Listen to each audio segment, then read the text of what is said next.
आजको हाम्रो देशको प्रमुख समस्या के हो त? आजको हाम्रो देशको प्रमुख समस्या बेरोजगारी हो। आजको हाम्रो देशको प्रमुख समस्या युवाहरूको विदेश पलायन हो।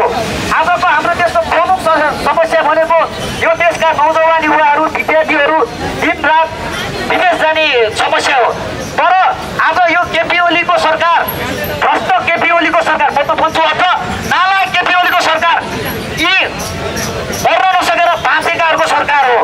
यिनीहरू आज देशको प्रमुख समस्या जुन छ नि, आज देशको प्रमुख समस्या भनेको युवाहरू विदेश जाने, युवाहरू रोजगारीको लागि विभिन्न बाहना विदेश जान्। तर यही प्रमुख समस्यामा टेकेर यिनीहरू लुट्दैछन्, यिनीहरू आफ्नो पेट भर्दैछन्, यिनीहरू आफ्नो सात पुस्तालाई जोड्ने पुग्ने सम्पत्ति जोड्दैछन्। यिनीहरू नालायक हुन्। यिनीहरू मर्दा त छेउ किरा पर्छ होला। अहिले जुन बजारमा छ्याप्ती छ नि, अहिले बजारमा छ्याप्ती भइरहेको भिजिट भिसा प्रकरण, भिजिट भिसा गरेर नाङ्गो देशलाई अन्तर्राष्ट्रिय स्तरमै बेइज्जत गरिरहेको छ। यसमा गृहमन्त्री रमेश लेखकको मात्रै संलग्न छ होला त? पक्कै पनि छैन।